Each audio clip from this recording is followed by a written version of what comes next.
আজ যেটা তুমি গোপন করছো কাল সেটা প্রকাশ হবে, কারণ আল্লাহর আদালতে কোনো জিনিস লুকানো যায় না।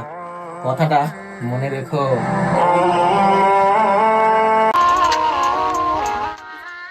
মধ্যবিত্তের চোখে স্বপ্ন থাকে, কিন্তু তাদের পকেট থাকে শূন্যতায়। আল্লাহ তাআলা বলেন, ধৈর্য ধরো, শূন্যতা একদিন ওই জান্নাত ভরিয়ে দেবে।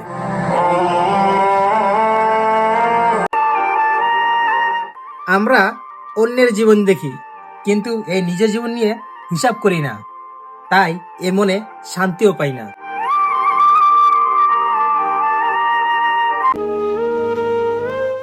হাসিটা অনলাইনের, আর কান্নাটা গভীর রাতের। আল্লাহ ছাড়া শান্তি খুঁজলে এই মন কখনোই ভরে না। ভালোবাসা যদি বিশ্বাসের উপর দাঁড়িয়ে থাকে, তাহলে বারবার ফোন চেক করার দরকার হতো না। আর চেক করা যদি দরকারি হতো, তো সেটা ভালোবাসা নয়, ভালোবাসার নামে মিথ্যা আকর্ষণ।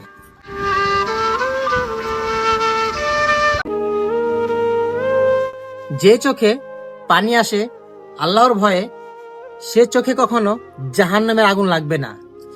আর এই আশাতেই সাহাবীরা কাঁদতো, আর আমরা হাসি।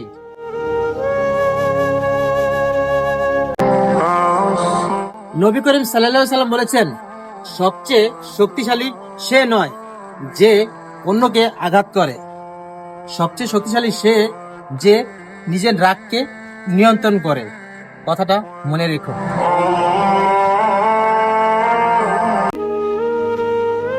ফেরেশতারা যখন আমল লেখে, তখন তারা দেখে নিয়ত, আর মানুষ দেখে কাজ, আমার আল্লাহ দেখে এই হৃদয়। সাহাবীদের ঘরগুলো ছোট ছিল, কিন্তু তাদের এই হৃদয়গুলো ছিল বিশাল। আর আমাদের ঘরগুলো বিশাল বিশাল, কিন্তু আমাদের হৃদয়গুলো আটকে গেছে এই দুনিয়ার মায়ায়।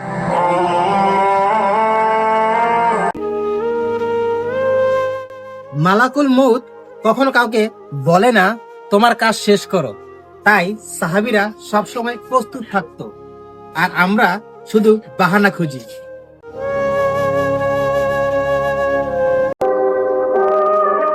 ফেরেশতারা গুনাহ লেখার সময় কাঁদে, আর আমরা গুনাহ করে হাসি।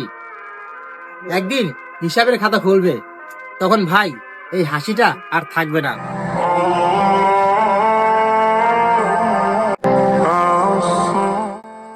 আজ যা ট্রেন্ড হবে, কাল সেটা লজ্জা হবে, কিন্তু ইমানের পথে কখনো আপডেট আসবে না। কথাটা একটু মনে রেখো।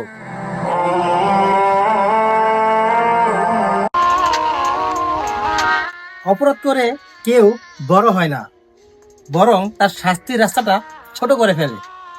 আর ইসলাম আমাদের শেখায়, হালাল অল্প হবে, কিন্তু তাতে বরকত আছে।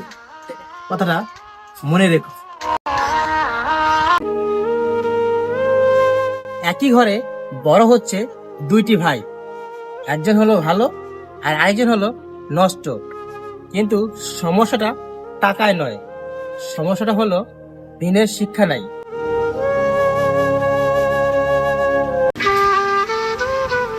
সমাজ নষ্ট হচ্ছে গরিব বলে না, নষ্ট হচ্ছে আল্লাহর দিন থেকে সরে গিয়ে।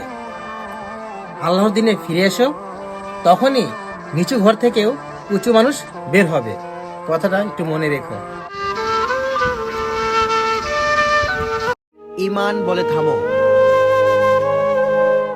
বন্ধু ডাকে চল মজা করি, কিন্তু এই ইমান বলে থামো। আর যে যুবক থেমে যায়, ওই আল্লাহ তাআলা তাকে আলাদা রাখেন। সুবহানাল্লাহ।